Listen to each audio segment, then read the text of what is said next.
Hey everybody, welcome back, and this video is why Halo Infinite will be the game of the decade. Every once in a while, we see a game that just truly comes out and defines trends. It's definitive of the decade. You know, years and years later, people talk about that game. I'm about to make a big prediction, and I'm willing to stake whatever my reputation is worth on it. I truly believe that Halo Infinite will be the defining game from now to 2020 to 2030. Here's why. Unfortunately, it's been stuck in production, just disaster, essentially.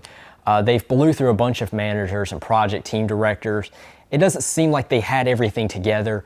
Originally, it was announced in 2018 and said, we will definitely have it out in holiday of 2020. Now they're saying it could come out next year. The CEO's like, no, it's gonna come out this year. It's not really clear as to precisely when it will come out, but there has been a bunch of trailers and a gameplay trailer released, and I'm here to tell you it will be the game of games for years to come. I'll tell you why. Number one is because Halo 5 was an incredible game, but it left with a massive cliffhanger. Halo Wars 2 is set in between these two games and sets up a brand new villain, Atriox, which if you ask me, he looks like a Thanos ripoff. I'm just gonna say it, but hey, if you're gonna rip off a good villain, rip off the good stuff, right?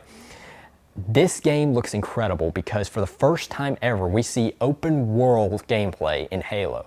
More importantly, here's something nobody's talking about. This will be the final Halo ever released. You will not see another one, according to Microsoft. Microsoft's announced. They said this is just the beginning. You don't understand.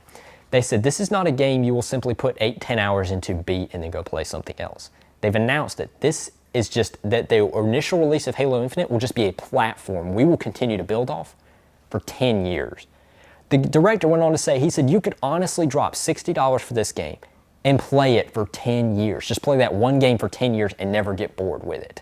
It'll be an ever-expanding game, he's described, which is a little vague. Does that mean there's gonna be a lot of downloadable content? I'm not really sure what that means, but that's just shocking if you think about it. Xbox has announced this is a brand new approach to video games. Instead of making you buy $60 every year for a new installment, this will be the final installment. But he said this game will be so big, it'll be like we've released like 10 Halo games in one. Wow. Not to mention the story. The story just looks incredible. When you see the main character go crashing on a planet, we're still interested in seeing how this ties into Halo 5. The beginning clip goes 177 days after humanity lost, as we saw at the end of Halo 5.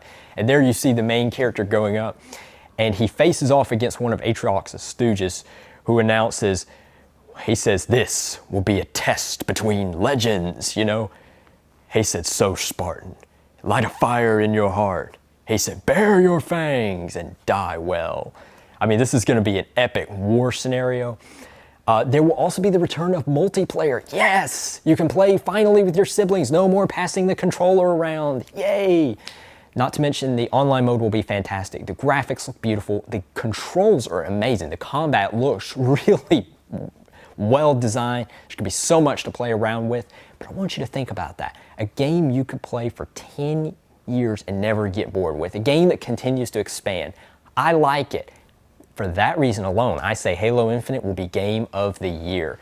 People, you better watch this release. It's not making headlines anymore, but you should pay attention because this is going to be the game to play. If you like this video, please leave a comment just below. Don't forget to hit like and subscribe.